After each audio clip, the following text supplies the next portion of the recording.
Padişah razı olup İbrahim'le anlaşma yapmış. Adam gönderip kızının yanına haber vermiş. İbrahim girip Prenses Perinuş'un odasına kendisinden başka hiç kimseyi oraya bırakmamış. Bunlar kapıları kapatmışlar. Prenses Perinuş da İbrahim odanın içerisinde sohbet edip keyif yapmışlar. 2 gün tamam olunca İbrahim padişahın yanına gitmiş, selam vermiş. Padişah İbrahim'e oturmasını söylemiş, İbrahim oturmuş. Perinuş'u sormuş. İbrahim demiş ki, Prenses hanım iyileşti. Padişah İbrahim'e inanmamış. Emretmiş ki İbrahim'i yakalasınlar. Kendisi gidip kızının yanına varmış. Görmüş ki hakikaten de kızı Prenses Perinuş iyileşmiş. Kızıyla konuşmuş, biraz sohbet etmiş ve tamamen onun iyileştiğine inanmış. Sonra vezirinin yanına gitmiş ve ona demiş ki, "Ey vezir, İbrahim kızım Perinuş'u iyileştirdi. Şartım vardı, kim kızımı iyileştirirse kızımın nikahını ona kıydıracağım. Ne diyorsun, bana bir çare bul, yoksa kızım elden gidecek." Vezir bir müddet düşünmüş, taşınmış ve sonunda demiş ki, "Padişahım, hiç çare yok. Ya Perinuş'u vereceksin ya da delikanlının başını kestireceksin." Padişah sormuş, "Peki bunu nasıl yapacağım?" Vezir demiş, "Şehri Gazvin'de 7 dağ var. O dağların adına 7 dağ derler. İbrahim'i oradan elma getirmesi için gönder. Oraya giden geri dönmez."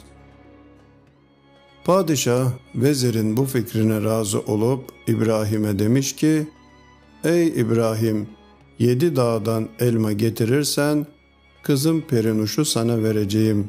Ama eğer getiremezsen seninle akraba olamam." İbrahim razı olup padişahın yanından ayrılmış, Perinuş'un yanına gitmiş. Prenses İbrahim'i görüp sormuş ki, "Niçin geldin?" İbrahim demiş ki, "Padişah benden 7 dağ elması istiyor. Yerinin nerede olduğunu bilmiyorum." Prenses Perinuş akıllı bir kızmış. Anlamış ki bu vezirin bir hilesiymiş. İbrahim'e demiş, "Oraya gitme, gidersen geri dönemezsin. Babam seni geri dönülmez bir yola gönderiyor." Ama İbrahim razı olmamış çünkü padişaha söz vermiş. Bunun üzerine Prenses Perinuş'a demiş ki, 7 dağ elmasını 40 gün içinde gidip getirmeliyim." Perinuş bu sözü duyunca gözlerinden yaşlar akıtmaya başlamış. Birkaç damla yanağına düşmüş. İbrahim Perinuş'un başını dizine koymuş ve ona demiş ki, "Sevdiceğim, 40 gün için üzülme, izin ver gideyim." Sonunda Prenses Perinuş razı olup İbrahim'i uğurlamış. İbrahim ata binip şehirden çıkmış. Az gitmiş, çok durmuş, birçok mesafe kat etmiş. Sonunda çöle varmış. İbrahim çok yorulmuş. Atını serin bir pınarın yanında durdurmuş. Kendisi de uzanıp dinlenmeye başlamış. Bir ara görmüş ki vadiden duman yükseliyor. Dumanın içinden bir derviş çıkıp İbrahim'in önünde durmuş ve ona demiş ki, "Ey İbrahim, uzun zamandır seni bekliyorum. 7 dağ elması için gitme." İbrahim de, "Derviş baba, bana anlat, orası nasıl bir yerdir, nerededir?" Bunun üzerine derviş, "İbrahim, gel anlaşma yapalım." demiş.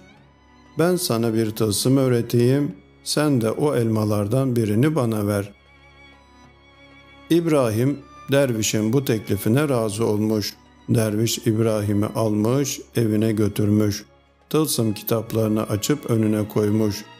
İbrahim'i tam 1 ay yanında tutup ona tılsımlar öğretmiş. 1 ay tamam olunca derviş İbrahim'i o yere götürmüş ve demiş ki, "İbrahim, 7 dağ elması kardeşimin bahçesindedir. Birçok yiğit, birçok pehlivan, birçok delikanlı gidip orada ölmüş, o elmaları getirememiş. Ama sen gidip getireceksin. Buradan kuş olup uçacaksın. 6 dağı aşarsın. 7. dağın eteğinde o bahçeyi bulursun. Sonra 2 ağaçtan maşa yapıp elmalardan toplar geri gelirsin. Korkma, ağaçtaki elmalar konuşacaklar ve diyecekler ki, beni kopardılar. Sonra ses gelecek, kim kopardı? Diyecek ki ağaç. Sonra ağaç ağacı koparmaz. İşte bu gibi sözler duyacaksın. Onların hiçbirine aldırış etme, korkma ve hemen geri dön. İbrahim, dervişten öğrendiği tılsımlardan birini okuyup bir kuş olmuş. Kanat çırpıp göğe yükselmiş, o yere varmış. Görmüş ki burası 7 dağın eteğinde. Ama burada öyle bir bahçe varmış ki insanın gözleri kamaşıyormuş. Bahçeye girip ağaçtan maşa yapmış ve 7 elma koparmış. Bu sırada elmalar konuşmuş ve demiş ki, kopardılar. Kim kopardı? Ağaç. Ağaç ağacı koparmaz.